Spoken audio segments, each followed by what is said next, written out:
আমি রয়েছি তাজপুরে। নমস্কার, ড্রোন ম্যানেজ উইথ আসের সকল সদস্যকে জানাই সুস্বাগতম। অনেক দিন পর আবার দেখা হলো আপনাদের সাথে। এখন যে জায়গাটা দেখতে পাচ্ছেন সেটা কিন্তু দীঘার মোহনা। খুব সুন্দর একটা প্রাকৃতিক পরিবেশ। এখন যেহেতু শ্রাবণ মাস, তাই ভরা বর্ষা, সঙ্গে জলরাশির উত্থাল পাথাল তো রয়েছে। তাই শ্রাবণের এক সকালবেলা আমরা সবাই মিলে বেরিয়ে পড়েছি, উদ্দেশ্য দীঘা, আর তার সাথে সেখানকার জগন্নাথ ধাম দর্শন। প্রত্যেকবারের মতোই আমরা দাঁড়িয়ে পড়েছি কোলাঘাটে। আমি রয়েছি আনন্দ রেস্টুরেন্টের সামনে। আমরা সাধারণত দীঘা যাওয়ার সময় এই রেস্টুরেন্টেই দাঁড়াই। এই রেস্টুরেন্টের পাশে অবস্থিত ছোট একটি নার্সারি রয়েছে।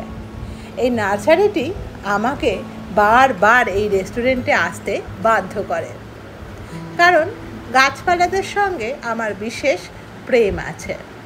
এবারের মূল আকর্ষণ পদ্ম গাছ। এখন যেহেতু পদ্ম গাছের ট্রেন্ড হয়েছে, সেই হিসাবে পদ্ম গাছ আছে। দাম মোটামুটি 500 থেকে 600 টাকার মধ্যে। এছাড়া রয়েছে বর্ষাকালীন আরও ফুলের সম্ভার এবং ইনডোর প্ল্যান্টের সম্ভার। এছাড়াও এই রেস্টুরেন্টের খাবার কিন্তু দুর্দান্ত টেস্টি লাগে আমার। ওইখানে ব্রেকফাস্ট সেরে আমরা বেরিয়ে পড়লাম আমাদের মেন ডেস্টিনেশন পয়েন্টে। আমাদের ভিডিওগুলো অনেকেই দেখেছেন, অ্যাপ্রিসিয়েট করেছেন, ভালো লেগেছে। সেই হিসাবে আমরা নতুন করে আবার শুরু করছি ব্যাপারটাকে। মানে আমাদের ইন্ট্রোডাকশান কোনো সময় সেইভাবে দিইনি, সেই হিসাবে আমরা আমাদের ইন্ট্রোডাকশানটা এবারে দিচ্ছি। আমি প্রজ্ঞামিতা, হাজব্যান্ড অরিজিৎ, আমরাই হচ্ছি এই ট্রাভেলের দুই সঙ্গী। আর আমাদের চ্যানেল হচ্ছে ভ্রমণ ম্যাডনেস উইথ আস। আমরা বাড়িঘর করিনি, আমরা একটা গাড়ি কিনেছি, কারণ আমরা ঘুরতে ভালোবাসি। তো সেই হিসাবে আমাদের গাড়ি আছে। অনেকেই ভাবতে পারেন যে গাড়ি আছে মানে নিশ্চয়ই আপার মিডিল ক্লাস বা আপার ক্লাসের মধ্যে পড়বে, একেবারেই ব্যাপারটা না। তো গাড়ি নিয়ে আমরা যাই, মানে আমরা যা ইনকাম করি তার হয়তো 70% আমাদের ঘোরার পেছনেই চলে যায়। তার মধ্যে যে 30% থাকে তাতেই আমাদের সেভিংস হয়, খাওয়া দাওয়া হয়, সব কিছুই হয়। তো এইরকম তো সেভিংসের বুঝতেই পারছেন, সেভিংসের পরিমাণটা খুবই কম। এখন আমার পোস্টিং হচ্ছে উত্তরবঙ্গে, একদম প্রপার উত্তরবঙ্গ নয়, গৌড়বঙ্গ অর্থাৎ মালদা। তার ঠিক পরেই রয়েছে উত্তর দিনাজপুর। অনেক দূর, প্রায় 450 কিলোমিটার দূরে আমাদের পোস্টিং। এজন্য আর বিশেষ করে এই দিকে আর ঘোরা হয় না, অর্থাৎ দক্ষিণবঙ্গে ঘোরার পর্ব অনেক দিনই প্রায় শেষ হয়ে গেছে। তো অনেক দিন পরে বেরালাম। আমার বাবার খুব শরীর খারাপ ছিল, আমিও নিজে অসুস্থ ছিলাম এই 2 মাস। সেই হিসাবে আমরা বেরোতে পারিনি। এটা হচ্ছে একটা মেডিসিন আমি মনে করি। আমি নিজেও যেহেতু মেডিকেল ডিপার্টমেন্টে রয়েছি, এখন শারীরিক স্বাস্থ্যর থেকে মানসিক স্বাস্থ্যকে বেশি জোর দেওয়া উচিত আমাদের। কারণ মানসিকভাবে আপনি যদি স্ট্রং থাকেন, তাহলে কিন্তু শারীরিকভাবেও আপনি আরও বেশি স্ট্রং থাকবেন। মানুষের শরীরে এখন তো রোগ আছেই, হ্যাঁ, রোগ থাকবেই। কারণ আমরা যে পরিবেশে এখন রয়েছি, সেই পরিবেশটা কিন্তু খুব একটা ভালো নয়। কারণ যে খাবার খাচ্ছি সেখানেও বিভিন্ন কীটনাশক জাতীয় পদার্থ মেশানো হচ্ছে। সেখানে সেই খাবারের মধ্যে কতটা শুদ্ধতা রয়েছে সেই জিনিসটা সত্যি এটা প্রশ্নের ব্যাপার। তো সেই ক্ষেত্রে শরীরে আমাদের দেখতে বাইরে থেকে ভীষণ চকচকে মনে হয়, ভীষণ, কিন্তু অ্যাকচুয়ালি যে শরীরের ভেতরের কন্ডিশন কিন্তু খুব ভালো নয়, কারোরই নয়। তো সেই ক্ষেত্রে শরীর খারাপ হবেই, কিন্তু আপনি যদি মনের দিক থেকে স্ট্রং থাকেন মানসিক দিক দিয়ে স্ট্রং থাকেন তাহলে কিন্তু অনেক কাজ আপনি অনায়াসেই করতে পারবেন। এটা আমি আমার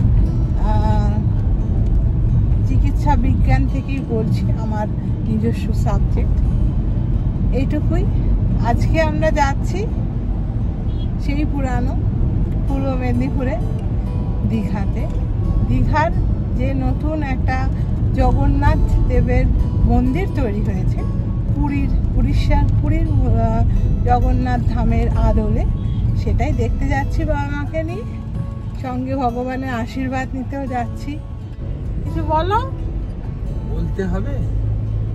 হ্যাঁ বলো। বেড়াতে তো হবেই, মানুষের জীবন তো ভ্রমমান গানের মতোই ঘুরে বেড়াবে। সারা দুনিয়াটাকে তাকে চিনতে হবে, জানতে হবে, বুঝতে হবে। তাও সবই গৃহ ছাড়া লক্ষ্মী ছাড়া করে রবীন্দ্র ঠাকুর কবে বলে গেছে, গৃহ ছাড়া করে দেশ দেশান্তরকে বুঝবার জানবার। বিপুলা পৃথিবীর কতটুকু জানি, দেশে দেশে কত না নগর, কত রাস্তা। সত্যি সত্যি আমরা খুদের ব্যাং হয়ে যাচ্ছি।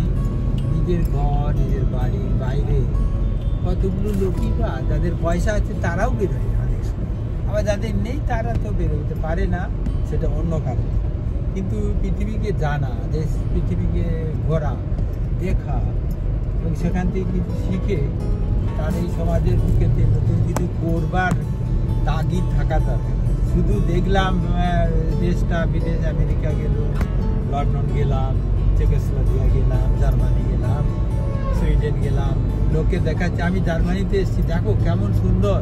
কিন্তু সেই লোকটি জার্মানি থেকে ফিরে এসে ভারতবর্ষের জন্য তার যে কিছু করণীয় আছে সেটা সে করছে কিনা দেখতে হবে। তাহলে যথার্থ ভ্রমণ কিন্তু এইখানে। মাকে জিজ্ঞাসা করলাম যে মা কিছু বলবে কিনা, মা বললো কিছু বলবো না, মা বললো গানের মাধ্যমে বলবো। চলুন একটু গান শুনি।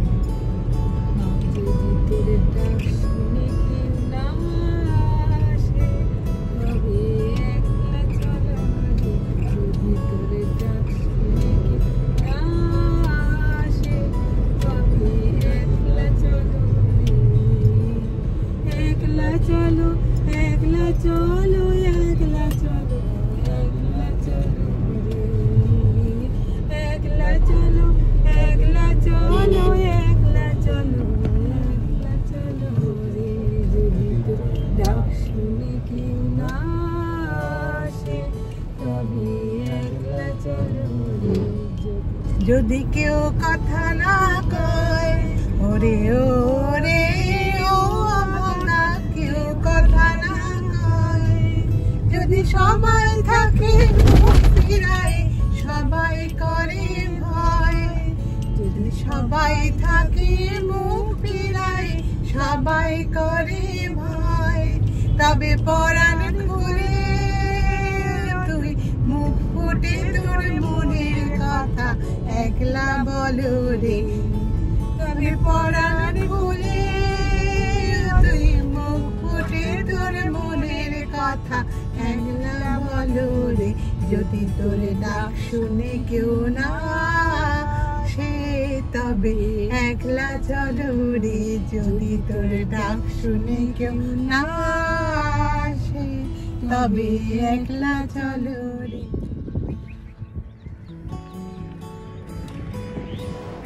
এখন আমরা তাজপুরের কাছাকাছি চলে এসেছি, আর তাজপুর মাত্র 3 কিলোমিটার। পেছনে হচ্ছে ফিশারি, এগুলোতে প্রচুর মাছ চাষ হয়। তো দীঘা একটা বিশিষ্ট পর্যটন কেন্দ্র, আমরা সবাই জানি। তো সেই পর্যটন কেন্দ্রকে ঘিরে প্রচুর প্রকল্প আছে এখানে। এখানে অনেক এই ধরনের ফিশারি রয়েছে। তো জায়গাটা বেশ সুন্দর লাগলো, তাই একটু দাঁড়ালাম এবং আপনাদের সাথে শেয়ার করছি।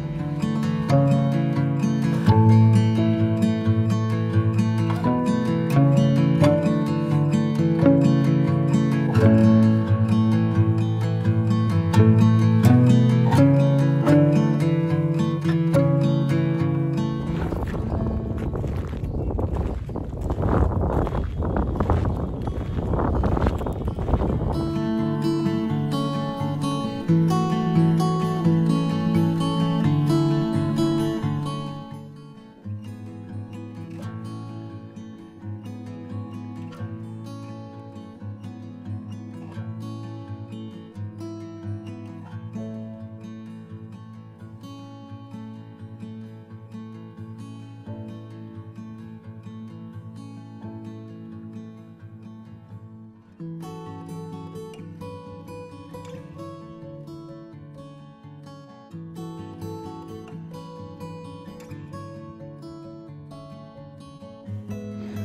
বেরিয়েছিলাম সকাল 7টার সময়, এখন বাজে বেলা 12টা। তো আপাতত খুব খিদে পেয়ে গেছে, তো আমরা তাজপুরে সমুদ্র লাগোয়া যে রেস্টুরেন্টগুলো আছে সেই রেস্টুরেন্টের মধ্যে একটি রেস্টুরেন্টকে বেছে নিলাম। এটাই হলো আজকের আমাদের দুপুর বেলাকার ঠেক। এখানে সব রকমের ব্যবস্থাই রয়েছে, আপনি লাঞ্চও করতে পারেন, স্ন্যাক্সও করতে পারেন, আবার উল্লাসও করতে পারেন। তো যেটা যার পছন্দ এখানে সবাই তাই করছে। আমরা আজকের করব লাঞ্চ।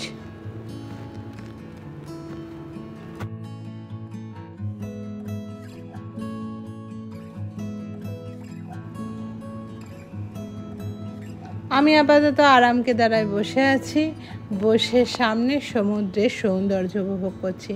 আর পাশেই একটা দাদা দারুণ সুন্দর গান গাইছে, আমি তো শুনেছিলাম, সেটাই রেকর্ড করে রেখেছি আপনাদের শোনাবে বলে।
হাই,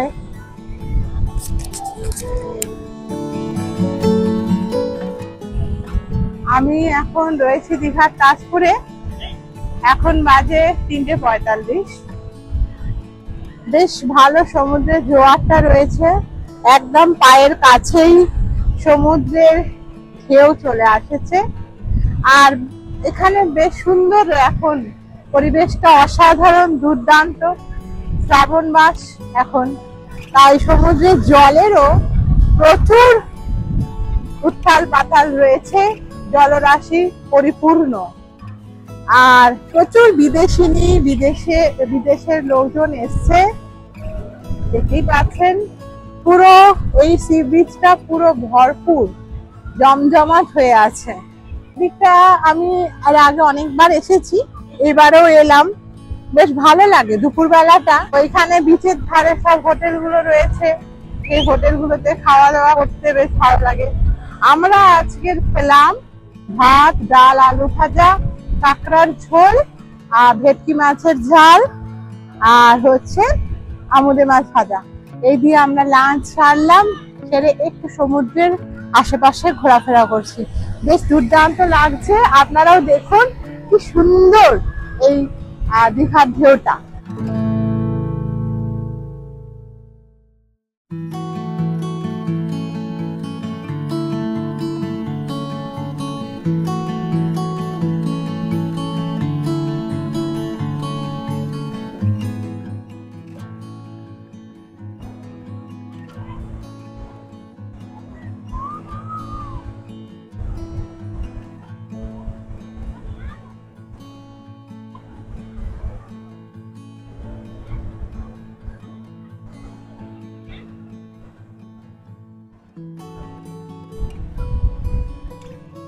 বেশ অনেকটা সময় কাটালাম এখানে। এইবার আমরা যাব আমাদের নেক্সট ডেস্টিনেশন পয়েন্টে। এখান থেকে মেরিন ড্রাইভ করে মোহনা হয়ে চলে যাওয়া যায় দীঘায়। আমরা তাই করব। আমরা এখন করব মেরিন ড্রাইভ, তারপরে যাব দীঘার জগন্নাথ ধামে।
এখন আমরা চলে এসেছি মোহনার কাছে।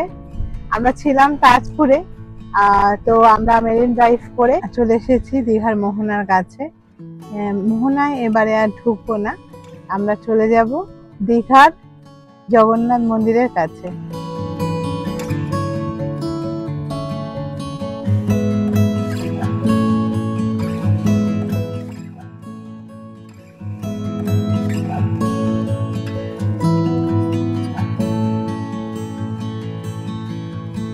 আমি এখন রয়েছি দীঘার জগন্নাথ মন্দিরের কাছে। এটা এই বছর উদ্বোধন হয়েছে, এই বছর যে রথের সময় উদ্বোধন হয়েছে। তো এর ভেতরটা যাচ্ছি। ওই যে দূরে যে তিনটে রথ দেখা যাচ্ছে, ওই রথগুলোই এবছর রথযাত্রার সময় বেরিয়েছিল। তো সেই সময় তো আসার সৌভাগ্য হয়নি। তো জগন্নাথ দেব যখন টেনে এনেছে আজকে, তো আজকে জগন্নাথ দেবের সাথেই দেখা করব। পরের বছর কোনো এক সময় সুযোগ হলে অবশ্যই আসবো এখানে রথে। তারা ওটা আছে, বিভিন্ন শুটিং করছে, বেশ আর্টিফিশিয়াল খুব সুন্দর করে এই মন্দিরটা করা হয়েছে।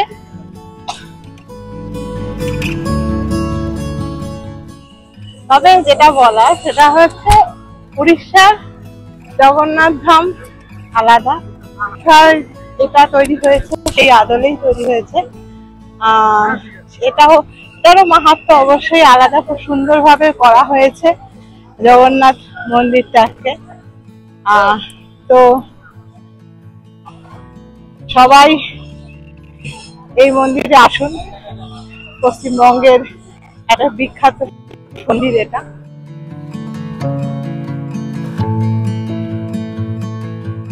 জয় জগন্নাথ, জয় জগন্নাথ।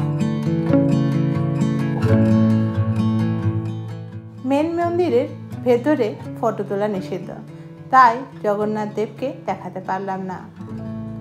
এছাড়া এই মন্দিরকে ঘিরে রয়েছে শিবজি এবং বিষ্ণুজির বিভিন্ন অবতার। বেশ দুর্দান্ত সুন্দর কনসেপ্ট দিয়ে এই মন্দিরটিকে সাজানো হয়েছে।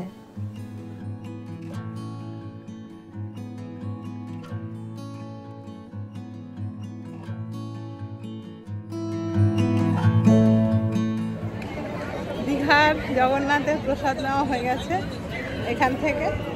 এবার আমরা বাড়ি চলে যাচ্ছি। এবার দেখা হচ্ছে গাড়িতে গিয়ে। এই যে প্রসাদও পেয়েছি। এছাড়াও দেখলাম বহু নৃত্যশিল্পীদের আগমন ঘটেছে এবং বিভিন্ন প্রোগ্রামও চলছে এখানে। দেখতে ভারী সুন্দর লাগছিল।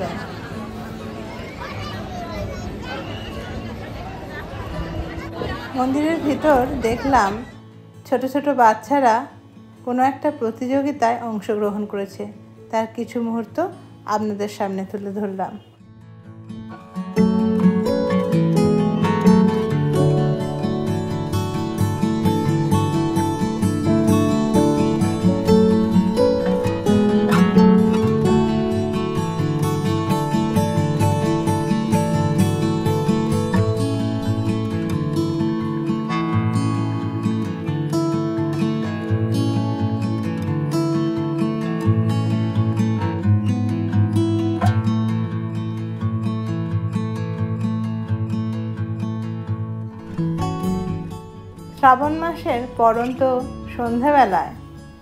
শ্রাবণ মাসের পরন্ত বিকেলবেলায় মন্দিরটিকে আরও দুর্দান্ত সুন্দর লাগছে।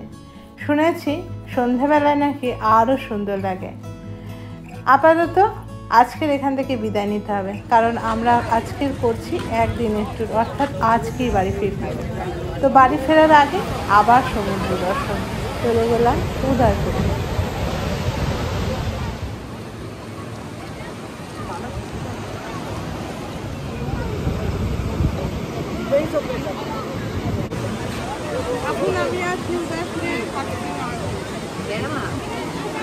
এই বীজটা কিন্তু উড়িষ্যাতে, এখন আমরা কিন্তু পশ্চিমবঙ্গে নেই। এই সন্ধেবেলার মোটামুটি 30 থেকে 45 মিনিট এই বিচেই কাটালাম। এই বিচের একটা বৈশিষ্ট্য হচ্ছে এখানে কিন্তু আপনারা স্কুটি নিয়ে ড্রাইভ করতে পারবেন বা আরও ছোটদের বিভিন্ন খেলার জিনিসপত্র রয়েছে। এখন আর এই বীজটাকে অনবদ্য বলা যাবে না, কারণ দেখলাম এইখানকার জল অতীব নোংরা হয়ে গেছে। মানুষ যত্র আবর্জনা ফেলার জন্য তার ফলস্বরূপ এটা। তো আপাতত আমরা এখান থেকে চলে যাচ্ছি, কারণ এখান থেকে আমাদের বাড়ি আসতে প্রায় 6 ঘন্টা সময় লেগে যাবে। কারণ সন্ধেবেলায় কলকাতার জ্যামেই কেটে যাবে 2 ঘন্টা, তাই 4 ঘন্টার রাস্তা 6 ঘন্টায় আসতে হবে। আপাতত বিদায় জানালাম উদয়পুর এবং দীঘাকে।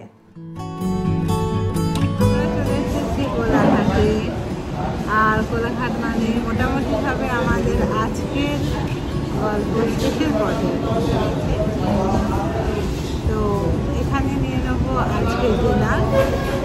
এখানে বসে খাবো না, কারণ বাড়িতে চলে যাবো এরকম প্ল্যানিং আছে। বাড়িতে গিয়ে ফ্রেশ হয়ে খাবো, কারণ আজকের তো ওয়ান ডে ট্যুর ছিল, সারাদিনের একটা ট্যুর ছিল, সেই জন্য সেরকমভাবে কোথাও ফ্রেশ হতে পারিনি।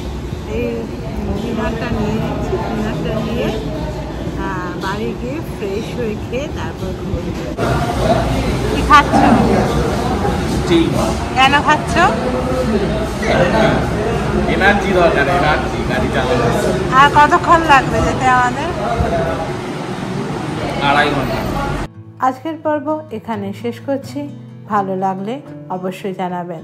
খুব ভালো থাকুন, সুস্থ থাকুন। খুব তাড়াতাড়ি দেখা হবে নতুন আরেকটি গল্পের সাথে। নমস্কার।